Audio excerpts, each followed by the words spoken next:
እንደምን አላችሁ? እንደምን ለሰዓት ደረሳችሁ? አሜን። ምስጋና ይሁን አምላክ ስሙ የተመሰገነ ይሁን። እኔ እንኳን በየትኛውም ቪዲዮ መታየትም መቅረብም አልፈለኩም ነበር። ነገር ግን ዓይኔ ያየውን መቋቋም ጆሮ የሰማውን መቋቋም ስላልቻልኩ ነው የገባሁትና በአርሲ ኦርቶዶክሳውያን ወገኖቻችን ላይ የሚደረገው ግፍ የሚደረገው ሰቆቃ መቼ እንደሚቆም ማን እንደሚያስቆመው በእውነት እሱ ስላስጨነቀኝ ነው የገባሁት። ውድ ክርስቲያኖች፣ እኛ ሌላ አቅም የለንም። በሚተኩሱብን ላይ አንተኩስም፣ የሚገሉንን አንገልም። ነገር ግን ከሰማየ ሰማያት ወርዶ ከድንግል ማርያም ተወልዶ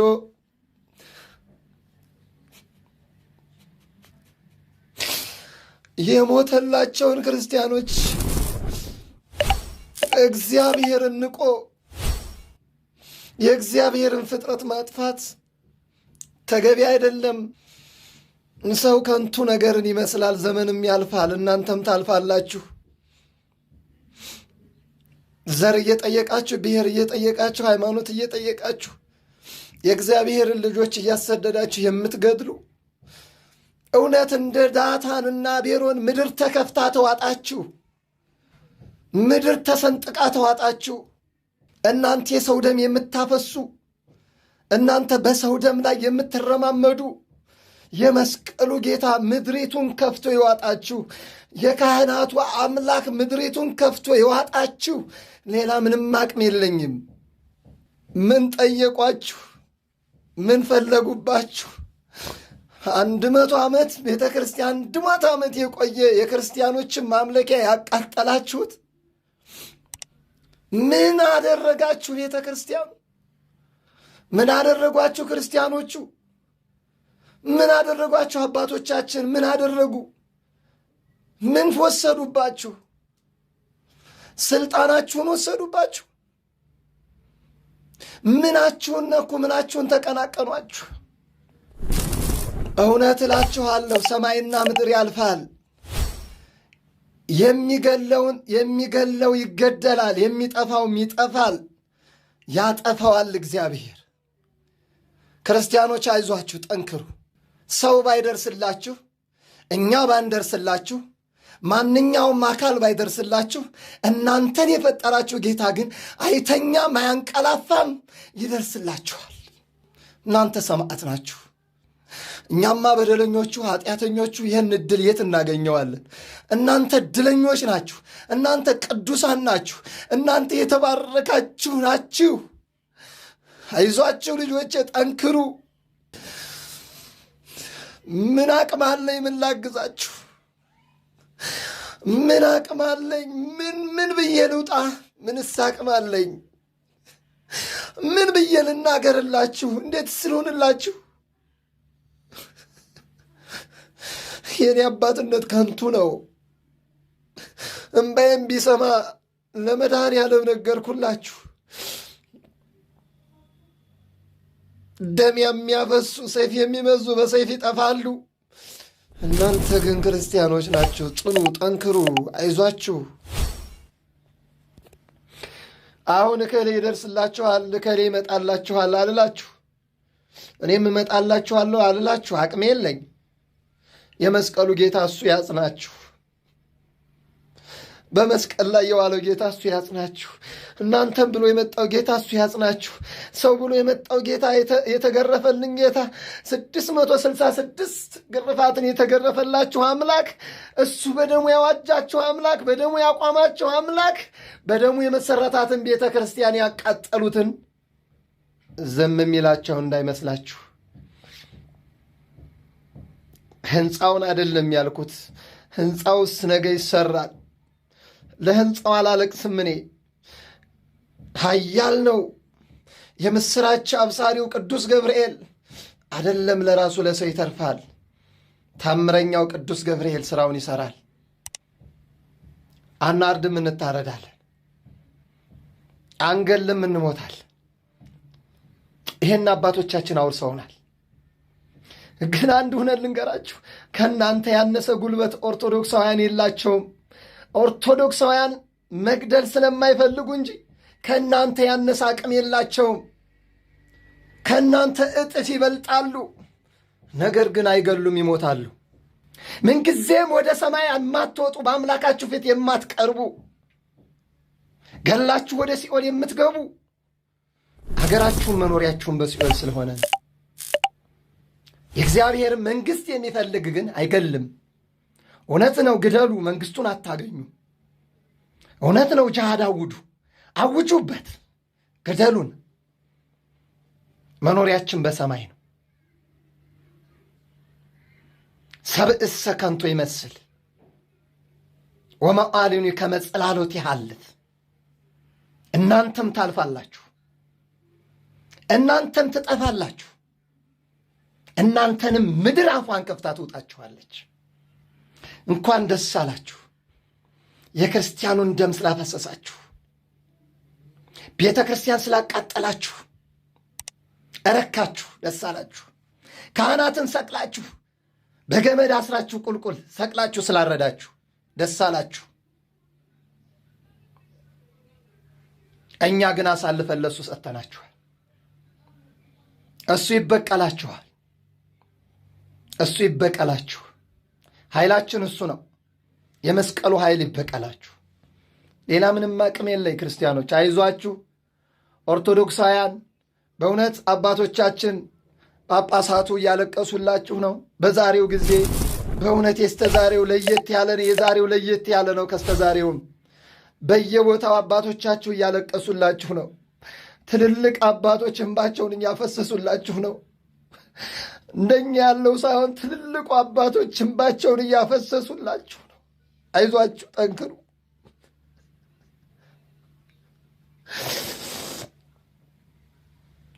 በሬሳችን ላይ የተሳለቃችሁ፣ በእምነታችን ላይ የተሳለቃችሁ እሱ መድኃኔዓለም ይፍረድባችሁ።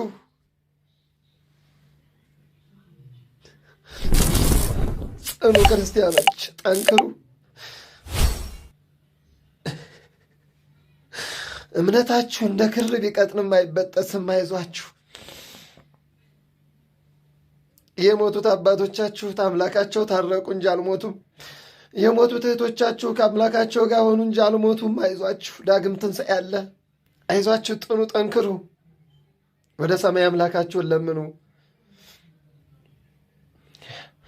ስልጣን የፈለጉ አካል ቢሆኑም እስካሁን ድረስ ይጠፉ ነበር። እናንተ ስልጣን ስላልፈለጋችሁ ነው የጠፋችሁት። ደም የሚፈልጉ ስለሆኑ አልተፈለጉም። የክርስቲያንን አንገት የሚያርዱ ስለሆነ አልተፈለጉም እንጂ በእውነት እነሱ ከማንም አቅም በላይ ሆነው አይደለም። ለማንኛውም በእውነት እግዚአብሔር ክርስቲያኖች፣ እግዚአብሔር ያጠንክራችሁ። አይዟችሁ፣ ተጎናችሁን ያለ ነው። አቅማችን ባይችልም በአቅማችን ግን በእንባችን እያገዝናችሁ ነው። ትልልቅ አባቶች እና አባ ኪዳነ ማርያም ሳይቀሩ አልቅሰውላችኋል። እና አቡነ ማትያስ አልቅሰውላችኋል። ብዙ ታላላቅ አባት እያለቀሰላችሁ ነው። ጳጳሳቱ አልቅሰውላችኋል። ዝም አላሏችሁም። አትፍረዱባቸው፣ አቅም ስለሌላቸው ነው። ግን እያለቀሱላችሁ ነው። ድሮም አባቶቻችን ጦር ይዘው አይወጡም፣ ጋሻ ይዘው አይወጡም፣ ገጀሞ ገጀራ ይዘው አይወጡም፣ መሳሪያ ይዘው አይወጡም። የአባቶቻችን ኃይላቸው መስቀላቸው ነው። እያወገዙላችሁ ነው፣ እያለቀሱላችሁ ነው። እግዚአብሔር ያጽናችሁ፣ ያጠንክራችሁ። ይህንን ቀን መድኃኔዓለም ወስዶ መልካሙን ቀን ያምጣላችሁ። በጫካ ውስጥ ያላችሁ የተራባችሁ ራቡን መድኃኔዓለም ይቀንስላችሁ። በጥም ያላችሁ ጥሙን መድኃኔዓለም ይቀንስላችሁ። በእሳት ውስጥ ያላችሁ እሳቱን መድኃኔዓለም ያብርድላችሁ። መሳሪያቸው አይፈልቀቅ፣ ጥይታቸው ይክሸፍላችሁ። ቢላቸው አይረድ፣ እጃቸው ይዛልላችሁ። ታዲያ እኔ ሌላ ምን አቅም አለኝ? ምንስ ላድርጋችሁ? ምድር አለቀሰች፣ የሰው ደም በዝቶባት። ምድር አለቀሰ የሰው ደም በስቶበት። እባክህ አምላኬ ብታይ ምን አለበት? ምናል ብታስተውል? አንተ ተመልከተው፣ ግለጠው እውነቱን። አሁን እንኳ ውረድ አብርደው እሳቱን። አሁን እንኳ ውረድ አብርደው እሳቱን።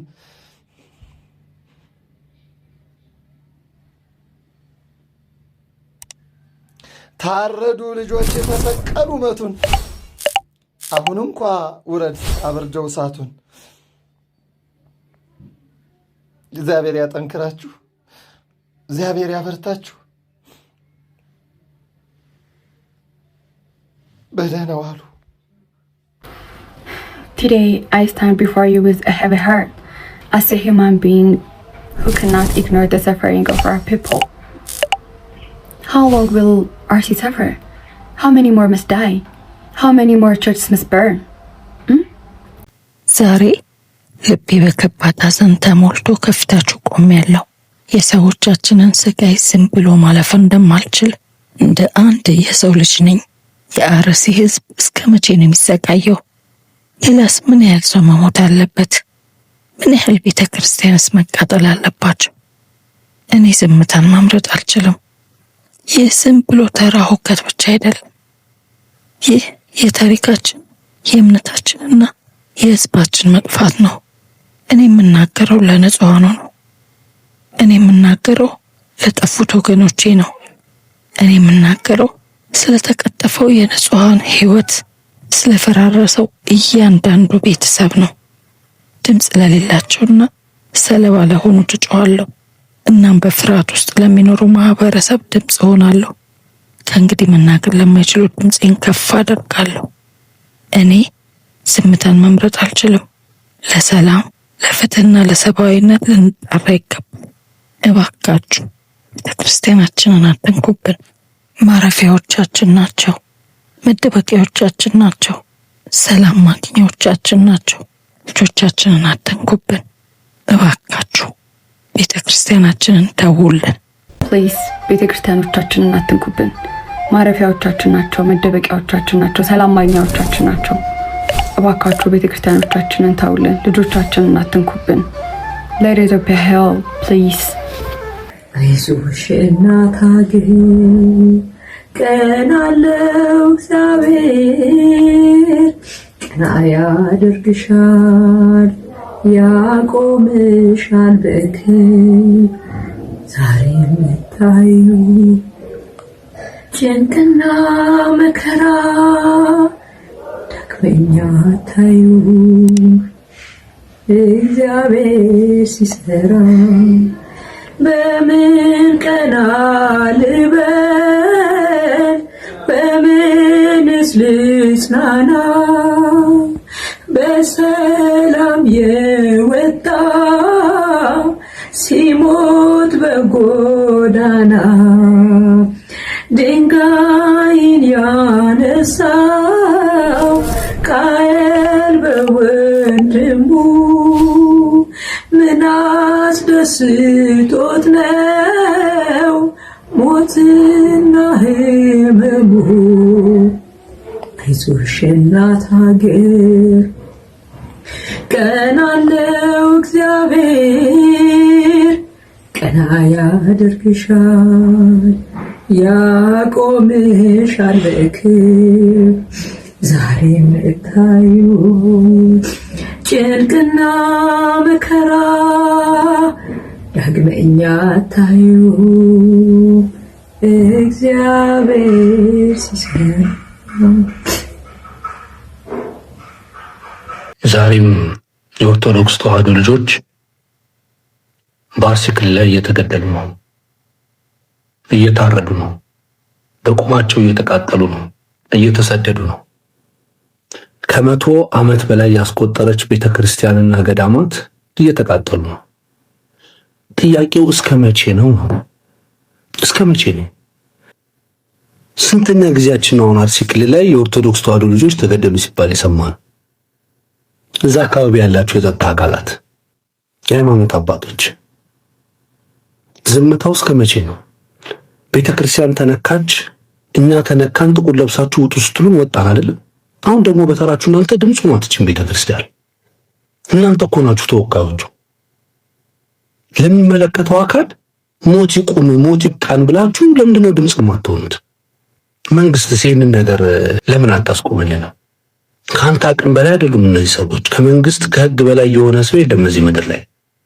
ታዋቂ ሰዎች፣ ሶሻል ሚዲያ ላይ ያላችሁ፣ እዚህ ፕላትፎርም ላይ ያላችሁ ኢንፍሉዌንሰር ነን ባዮች፣ ብዙ ተከታይ ያላችሁ የተዋህዶ ልጆች፣ አንገታችሁ ላይ ማተብ ያሰራችሁ የተዋህዶ ልጆች የት ነው ያላችሁት? ያንተ ታዋቂነት ያንተ ኢንፍሉዌንሰርነት ለዚህ ቀን ለዚህ ሰዓት ካልሆነ የኦርቶዶክስ ተዋህዶ ልጆች በአርሲ ክልል ላይ መሞታቸው ይውቃ ማለት እኮ ከፖለቲካ ጋር የሚገናኝ ነገር አይደለም። ምንም ነገር ከፖለቲካ ጋር እኮ አይገናኝም። ለምን ወጣችሁ ድምጽ ማትሆኑት? ለምንድን ነው ለሚመለከተው አካል ማታደርሱት በድምጻችሁ? እዛ አካባቢ ያላችሁ ደግሞ ገዳዮች ምንድን ነው? እስከ መቼ ነው? አይበቃም? ምንድን ነው ጥቅሙ? የሰው ልጅ መግደልና ማረድ ምንድን ነው ጥቅሙ? ኧረ ከብት እንኳን ሲታረድ እኮ ያሳዝናል በእውነት። ይሄ ለበዓል የምናርዳቸው ዶሮ ፍየልና በግ እንኳን እኮ ያሳዝናሉ ሲታረዱ። እንኳን ይህን የመሰለ ክቡር የሆነ የሰው ልጅ ነፍስ ይቅርና። ኧረ ይብቃል፣ ኧረ ይብቃችሁ። ጥያቄያችሁ ሌላ ከሆነ ጥያቄያችሁን ለሚመለከተው አካል ውሰዱ። እነዚህ ንጹሐንን ተዋቸው እስቲ። የት ሂዱ? ከአካባቢያቸው ከቀያቸው። በአርሲ ክልል ላይ ሰማዕት ሆናችሁ ኦርቶዶክስ ተዋህዶ ልጆች እግዚአብሔር ነፍሳችሁን በመንግስተ ሰማያት ይቀበልልን፣ ነፍስ ይማርልን። ለቤተሰቦቻችሁ፣ ለወዳጅ ዘመዶቻችሁ፣ ለተዋህዶ ልጆች በአጠቃላይ መጽናናቱን ይስጥልን። የለማ ምን ይባላል? ድሮ ትዝ ካላችሁ ማለት ነው እኛ የሆነ ትንሽ ረብሽ ሲነሳ እንዲህ ብለን ዘምር ነበር ታውቃላችሁ። ኢትዮጵያንና ህዝቦቿን ድንበር የሚጠብቁትን አድን እግዚአብሔር ሰራዊቷን፣ ጠብቅ እግዚአብሔር ሰራዊቷን ብለን እኮ ዘምር ነበር ወንድሜ። ዛሬ እኮ ቤተክርስቲያናችን እኮ ተቃጠለች። ያ ሰናይ ዲያቆን እኮ ያ ጓደኛክ ድምፁ የሚያምር እሱም እኮ ተገደለ። ወይ ያንሳ አባት ልጄ ሆይ ብሎ ወደ እግዚአብሔር ያስታረቀ ያንን ሁላ ለሰው መናገር የፈለገውን ኃጢአት የተናዘዝክበት አባት ታሰሩ እኮ ተገደሉ እኮ። አይገርምም? ያ እኔ እናንተ አብረን የዘመርንበት አውደ ምሕረት ትዛለክ። ያ እኔ ከስደት ደክሞኝ ወደ ሀገሬ ስመለስ አንተ ደግሞ ከበረሃ ግዴታህን ጨርሰህ ስትመጣ ዘምራለን የተባባልንበት ቤተክርስቲያን እኮ ተቃጠለ። እኛ የመዳም ቅመሞች ተሰብስበን በአንድ ላይ ማለት ነው ይሄ ላደረገ ሃሌሉያ በሉ እንመሰገንበት እኮ የለም። ተቃጠለ እኮ ቤታችን ተቃጠለ። ያቺ ስለ ሚካኤል ብላ ዳቦ ቆርሳ ውሃ ቅርታ የምትሰጥ የሚካኤል የምትዘግረው ጎረቤት እሷ ሞታለች። ያ አብረህ ከበሮ ለመምታት የተሽቀዳደምከው ባልሆነ ነገር የተከራከርከው በሰንበት ትምህርት ቤት ምክንያት በቤተክርስቲያን ምክንያት የተጣላኸው ጓደኛክ በጣም የምትወደው ማለት ነው እሱም እኮ ሞተ። እኛም እኮ አገራችን ስንገባ ማለት ነው የመዳም ቅመሞች ተሰብስበን መዘመር እንፈልጋለን። እጣኑን አፍቆናል፣ ቅዳሴውን አፍቆናል፣ ደጁን አፍቆናል። ገና ሀገራችን ስንገባ መጀመሪያ የት ነው የምንሄደው? ያደግንበት ቤተክርስቲያን እንሄዳለን ብለን እናስባለን አይደል? እሱ እኮ ተቃጠለ። ሀገራችን እንዳንገባ ምኞታችን ሁላ እኮ እየጨለመ ነው። እንዳንናገር የሚሰማን የለም። ዝም ስንል ተቃጠልን። አቤቱ የሆነብንን አስብ ከማለት ውጭ ምንም ማለት አንችልም። የሞቱትን እግዚአብሔር አምላክ በአጸደ ገነት ያሳርፍልን።